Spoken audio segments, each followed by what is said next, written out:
All right, there we go. We'll just make sure people start filling in there. All right, cool. There we go. Looks like we got people coming in. Welcome back, everyone. My name is Ben Jacobson. We are back with another episode of SEO from Home from Page One Power. I am the digital marketing strategist here and the host of this little series we're doing. For those of you who have not joined us before, basically SEO from Home is a webinar series that we've been doing for the last couple months here, essentially just trying to keep the SEO community connected, keep some good information out there flowing, and talking with some industry leaders and talking about some different ideas that you guys can find and get some actionable data from, and use that towards your website today. So we're super excited to be back with another episode. Today we're joined by Connor Bonam. He is the SEO strategist for Dealer Inspire, and today he's going to be talking about some really interesting information regarding keyword research data and how to implement that into a cohesive SEO strategy. So we're super excited. We want you guys to ask questions today if you have any of those. There's a little Q&A box down at the bottom. Go ahead and click on that, type your questions in there.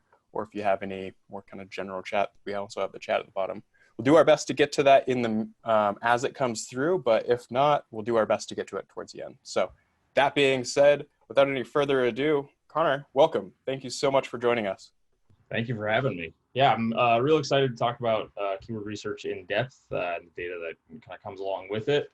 Part of the reason that I wanted to talk about this is because I feel like anytime within the SEO community, you read like, just do keyword research.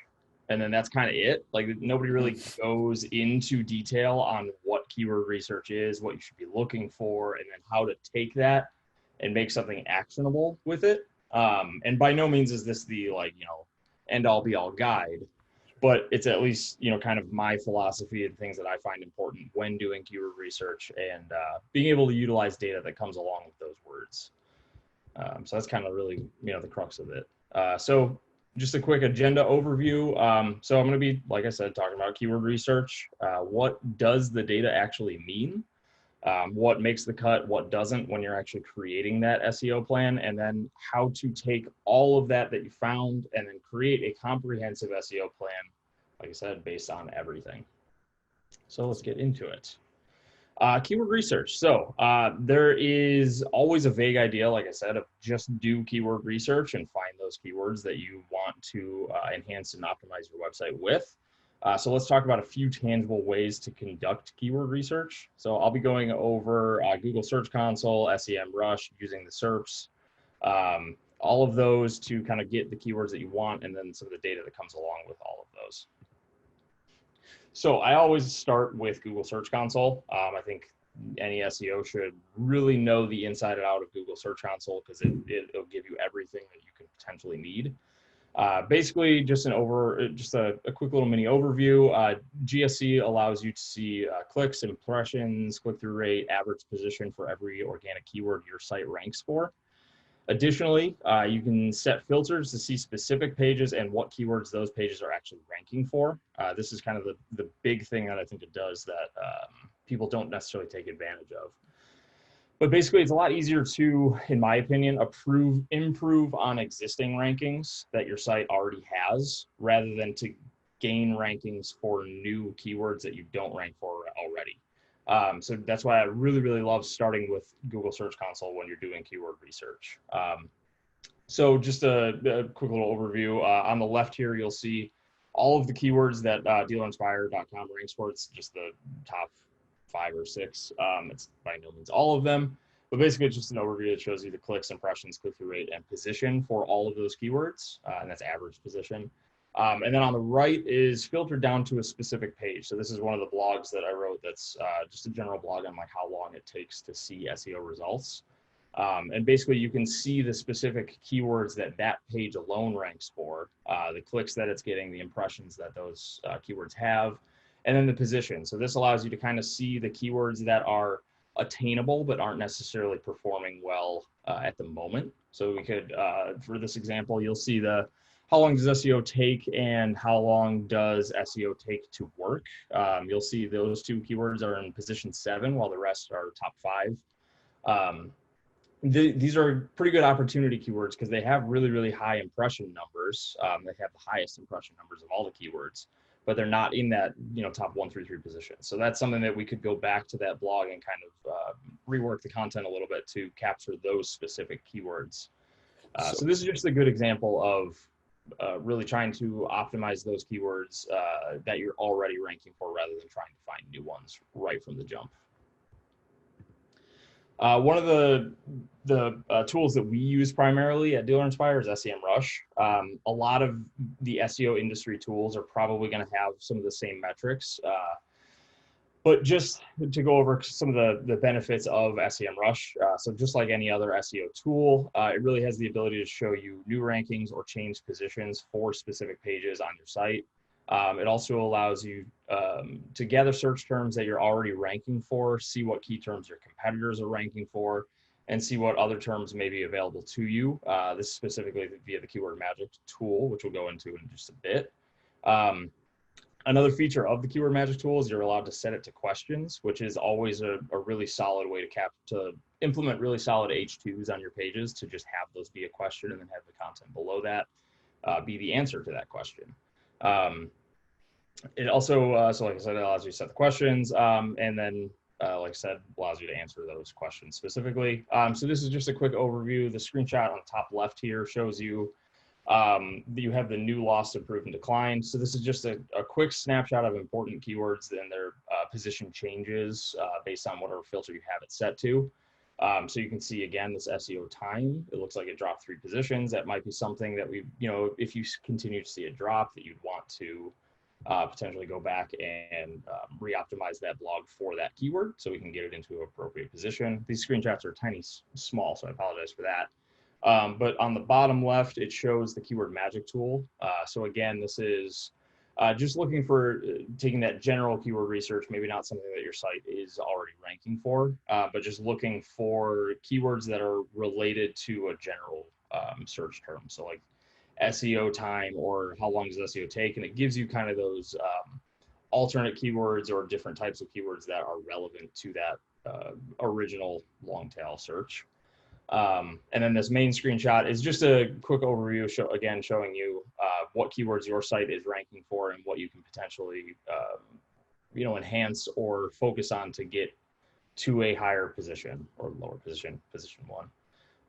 But the benefit of SEO tools like this is that it allows you to not only do this for your site, but your primary competitors' sites. So you're able to actually go in and see the keyword data for your competitors. Maybe you see that they're ranking for a term that is driving a ton of traffic to their site, but it's not something that you would ever think would be, ranking well for them. And maybe it's something that you can, you check that page that is ranking for that keyword and you want to create a better version of that page and potentially steal that traffic. And I'll go into the specific metrics in a bit, but the really important thing that I think SEMrush and a lot of other SEO tools gives you is that keyword difficulty score. So obviously you can get the volume and which keywords that you want to prioritize based on how often people are searching those keywords. But the keyword difficulty is really the important metric when doing keyword research on tools like this, because it allows you to see what keywords are actually attainable to you. You never really want to be targeting keywords that have like a 90% keyword difficulty, because you're probably not going to rank for those keywords, especially depending on the size of your site and the authority of your site. But if you see, this keyword has a volume of 210 and a keyword difficulty of 56%, that's definitely an attainable keyword that you can target and rank well for. So then finally, one thing that I think is pretty often forgotten about is to just check the SERPs. A lot of times you'll know the keyword that you're targeting for a piece of content, specifically how long does SEO take. You can see in the SERPs that Forbes has the answer box right now, followed by Search Engine Journal and then Dealer Inspire. You'll see at first glance that the title tags might be worth changing on the page, because Forbes and SEJ are both using how long does SEO take within that title tag, and Dealer Inspire is not. So that's just a decent idea about competitive keyword changes that you might want to make. The other thing that you can utilize is the people also ask. It's pretty common knowledge that this is a valuable section, but again, it's something that a lot of SEOs don't necessarily take the time to go and check. You can clearly see that Google is giving you the keywords that people are searching for along with that primary keyword. And you could go reevaluate your page and maybe make all three of those into H2s on the page and just keep making your page that much more broad and comprehensive. So you can target why does SEO take so long? You can talk about that within that piece. You can talk about, is SEO difficult to learn? Because, we're an agency, we're trying to do SEO. So it's, we can talk about that. And then, does SEO really work? Obviously, that's kind of why we're here. But these are all just valuable keywords that Google is just kind of throwing at you that are relevant and valuable. And it's something that we, should go back and re-optimize our content with. So we kind of talked about the three pretty easy and valuable tools to find those keywords. So let's, it's like I said, it's easy to find those keywords and positions for those keywords and see what you really need to work on. But also it isn't really that easy. So let's dive into those metrics that we kind of quickly talked about to help make informed decisions. So specifically for SEMrush, I'm going to go into keyword difficulty score plus search volume. And then with GSC, I'm going to go into high impressions, low click-through rate, plus an attainable position, which I consider to be kind of the holy grail of keywords. So looking at SEMrush, this is a quick example of how, as SEOs, we should really be focusing on, kind of answering those long tail keywords that are questions that are much more attainable. So if we look at the general term SEO, there's not a lot of context to that keyword, but it has an incredibly high search volume because it is just so broad. But it also has got a high keyword difficulty percentage. It's got that 77% out of 100. Basically 100% for keyword difficulty means it's impossible to rank for. 1% means that it would be the easiest possible keyword to rank for. So that's kind of how that scale works. Where would you find, if you were to say, just for example, you said 56 seemed like a very attainable keyword difficulty, whereas 77. So what kind of range would you say is your sweet spot that you're looking for, or maybe even a sweet spot if you're newer to SEO? Yeah. So internally, we kind of have a threshold of like 80% or lower is usually worth targeting. That being said, I really think that is definitely a sliding scale. Sure. Where depending on the size of your site, for some reason Wikipedia is doing keyword research, they can target those 99% keyword difficulty keywords because they have such high authority and domain power. But a mom and pop shop isn't necessarily going to be able to target those, and I would say that's where it's kind of trial and error when it comes to that. But I think at least we internally will say pretty much anything under 80% from a difficulty perspective is worth targeting. Cool. So going into the longer tail keywords, the how long does SEO take? How long does it take for SEO to work? You can see that they have a smaller search volume, but that makes sense because they are more specific. But then they also have a much more attainable keyword difficulty percentage. So it's going to be easier to rank for those keywords. And I'm kind of a believer that with SEO, once you get the snowball rolling down the hill, you're just going to build up that authority more and more. So as you rank for those longer tail SEO keywords, you're eventually, with a lot of work, going to be able to rank for that general SEO keyword. You can also see that there's a lot more value, in my opinion, in answering those specific questions and ranking for those longer tail keywords. If you look at the cost per click, which I know as SEOs, we're probably, sometimes it hurts a little bit to look at those keywords or look at that data, but you can see that the cost per click for just the general term SEO is actually lower than the how long does SEO take keyword. And I think it kind of speaks to the value of that keyword because it is more specific, it has more context to it, and it probably has more a more valuable person searching that keyword. So it's just, something to keep in mind along with the volume and keyword difficulty percentage. So looking at Google Search Console, so the best part, like I said, is that it shows you, clicks, impressions, click-through rate, positions for every keyword that you're already ranking for. So as you can see in the screenshot, the term SEO results, which is a fairly vague keyword, it has the most impressions, and we're currently on page 3 for that keyword. This is a good keyword to evaluate. Maybe look at the top performing pages for those keywords and see if you can improve upon your content that those pages have that you might not have. You can potentially get more traffic to that page by doing that, get that position higher for that more general SEO results keyword. If we look a little further down though, you'll see the keyword does SEO work right here. That keyword has less impressions and is in a position that would be pretty hard to improve your ranking for. It's in an average position of 64. And like I said, it has less impressions. So it would be probably, in my opinion, it would be best to spend your time really focusing on this SEO results keyword. Because like I said, it's going to be harder to get this position 64 keyword up to a good position. And it doesn't have as many impressions. So that's kind of using the data to make an informed decision on what keyword you want to target on this page. So you're seeing that it has higher impressions and it has a more attainable position, like we talked about a little bit ago.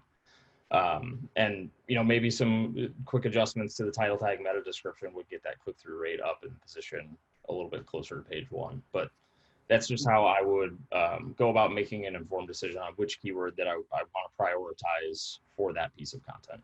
Would you, is there like a correlation directly between, because obviously what you're alluding to is having the high impressions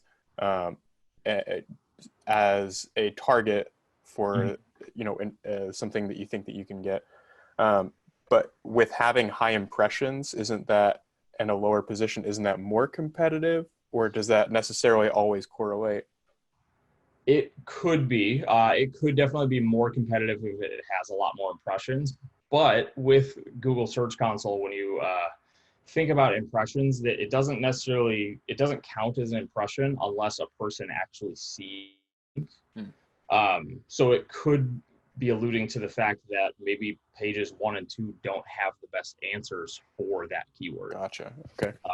So that's where the potential comes in, is that you can say people are going all the way to page 3 quite a bit because they're not satisfied with those page 1 and 2 results. So let me see what I can do to try to get on that first page. Interesting. Gotcha. That makes sense. So how do we determine what makes the cut and what doesn't? Kind of touched on a little bit, but let's talk through it. So I like to break it down between improving existing pages on your site already versus targeting new keywords. So we'll talk through improving existing pages. So like we kind of talked about already, is that page or is that keyword in an okay position? So that example on the previous slide, position 64 versus position 37, I'd rather target the position 37 keyword because there's probably a better chance that I'm going to rank for that one rather than the position 64 keyword. Is there a decent search volume worth targeting? So, is it only getting 10 searches a month, or is it getting, a couple hundred, a couple thousand, something like that? There's more value with obviously the higher search volume. And then is there an attainable difficulty score? So, is that difficulty score 95% and you're not going to rank for it unless you get just all the backlinks? Or are you, able to rank for that keyword without any backlinks because it has a lower difficulty score? Is the page vital to your business? So there's you don't want to spend a lot of energy. And my mind always goes to automotive because that's, kind of our specialty. So is there, any value in ranking for a Toyota Camry keyword when you're a Honda dealership? Probably not, but there's a lot of value in ranking for those Honda keywords because that's what people are looking for. And then can you add content or context to a page to make it more valuable, or are you just keyword stuffing? This is kind of the big part that I really want people to kind of take away from this. Is you see a keyword and maybe it's just got one word difference than your main target keyword, and you just decide to go and add 10 different spots where you use that keyword, but you're not actually adding any context or content to the page. You're just stuffing in those keywords. That's not worth it. You want to find those keywords where you're able to add more context to your page to make it more well-rounded and make it more holistic. Think back to the looking at the SERPs to find those keywords example. Those H2s that we were able to see, or those people also ask boxes we were able to see, had built-in context to the page that my page was missing. So that's a great way to just go back and add more context and content that makes the page more valuable and makes you rank for those keywords. So then let's talk about targeting new keywords. Is there a competitor ranking for that keyword? I think that's obviously, in my opinion, once you've really hit all of the existing pages on your site and you've really buffed up those rankings, I think the next place that I would start would be looking at the competitor rankings and try to conquest some of those pages and keywords. Is there a keyword or question that isn't getting answered that is relevant to your business? So maybe you see a gap in the content. So look back to the Google Search Console example where we were on page 3 for a keyword that had really high impressions. That means, to me at least, that there's probably a question that's not being answered because people are going to page 3 quite a bit. Are there gaps in your customer's buying funnel that you're missing? And we'll get into that more specifically the next couple slides. But I always try to think about the buying funnel when creating a content plan or an SEO plan.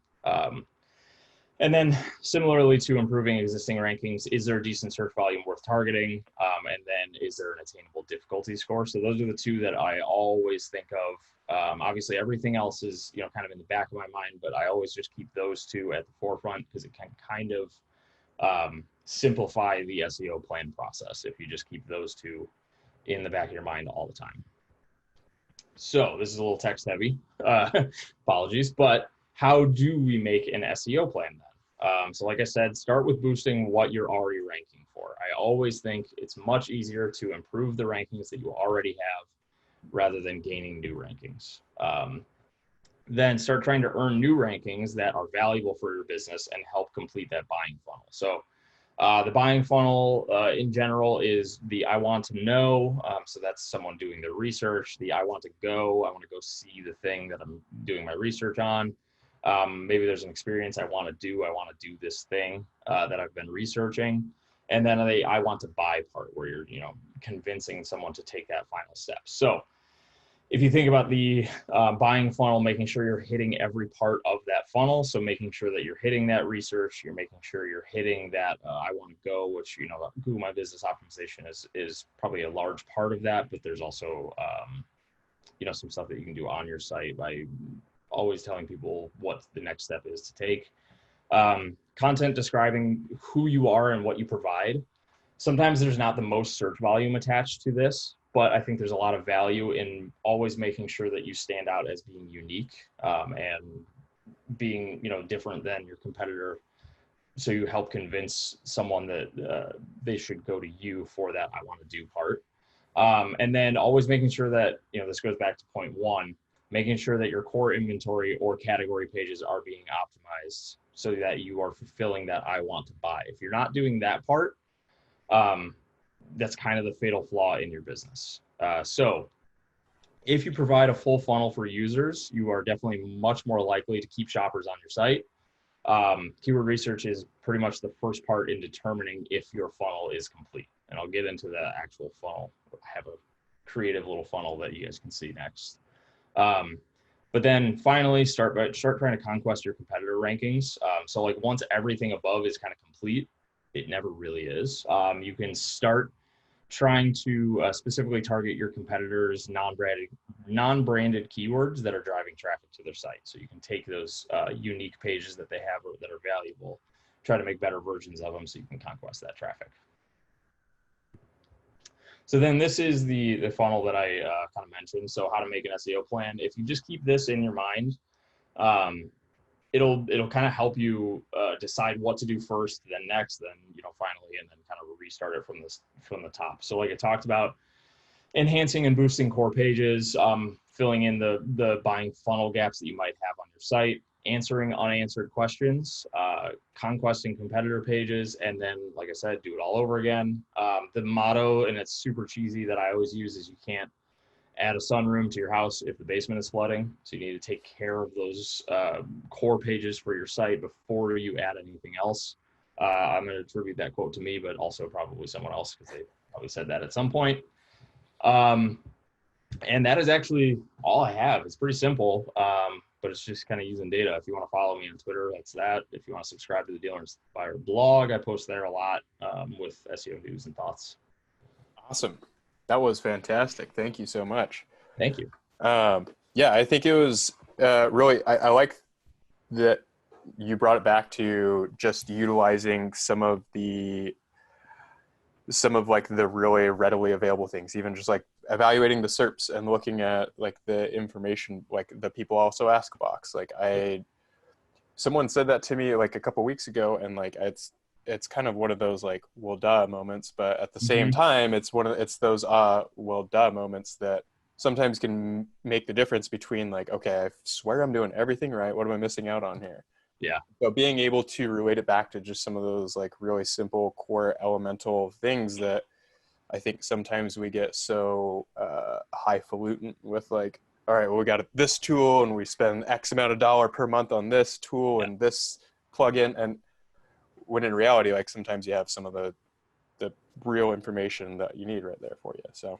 Yeah, exactly. That's one of the things, like you said, I think it's the, like, we pay for this fancy tool that tells us all this data. And like, I know I use data in the title of the deck. Sure. But I really think taking a step back and just utilizing what's available to you is often the best approach you can take. So using Google Search Console, which is free, but also just checking the SERPs. It's such an easy way to see what the search engine you're trying to optimize on is telling you need to optimize for. Sure. And also I think having some nuance with that, being able to internalize that information and being able to find a valuable output for that. For example, like when you're demonstrating the long tail phrase that was on page 3, I mean, being able to deduce that, okay, well, you have, 6,000 impressions. I can't remember what the specific number was, but a large number of impressions hitting page 3, which, anyone that uses Google knows how often you go to page 3. Like it's not often. So like being able to use that to then deduce that, hey, there's a gap here that's not being answered, and being able to see things that frankly are, I mean, it's right there in front of you, but you have to understand what it is that you're looking at. And I think that was an interesting perspective you provided there. So that was awesome. Yeah, that's one of the things that we always, we really stress when, building SEO plans for some of our clients is that just because you put a page up and you've done initial keyword research doesn't mean that you did the right keyword research. So maybe you put a page up thinking it's going to do X, but then it ends up doing Y, and then you want to re-optimize for Y because there's actually more potential here. And to that point, another thing that I think often we see is we have a client that that does keyword research and then stops doing keyword research. Yep. I think once and I'm good and that's it. Yeah. Yeah. They're like, no, we did that. We did that in 2009 and it's great and we're good. Yeah, so we had our list of 200 and that's that. Yeah. So being able, I think, to adapt with those and being able to be agile to take some of those changes and actually implement them. And then of course, analyzing that and like you showed with your funnel, being able to pop back to the top and recycle back through it, I think is a super valuable practice to do. Yeah, for sure. Awesome. Well, Connor, thank you again so much for popping in. I know that it's a little chaotic right now and, I wish we could have you down in our office, but, hopefully someday soon we'll be able to do that. But until then, thank you so much for joining us. You guys, thank you so much for tuning in. We're going to have this episode up for you guys to watch. If you did have to step out for any part of it, we'll have that up in about 24 to 48 hours for you. If you guys want to ask more questions or follow us or follow Connor, those Twitter links, of course, will be as well tagged in our social media. We will see you guys next one. We have a couple more SEO from home coming up. So we're super excited to share those with you. And we'll go from there. Oh, looks like we did have one last minute question pop in here. We'll see if you can tackle this one, Connor. How does search intent versus keywords factor into rankings? That is a very good question. It's also very broad, so I'm going to do my best to tackle that on the fly.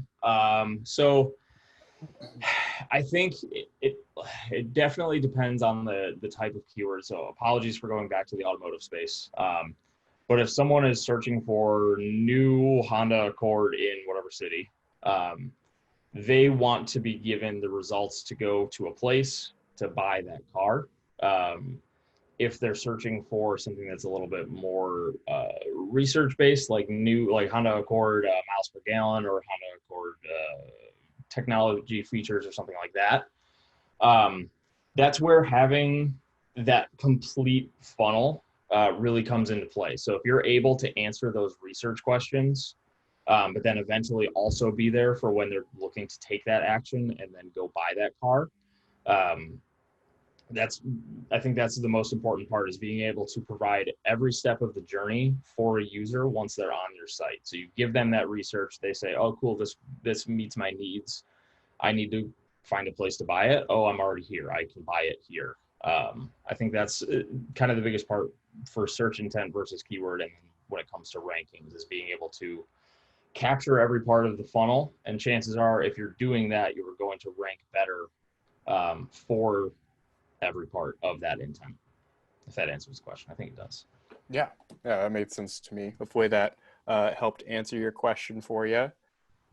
Cool. Well, I think that's just going to wrap it up. Again, thank you so much, Connor. We will see you guys next time. Thanks again. See you, Connor. Good to see you.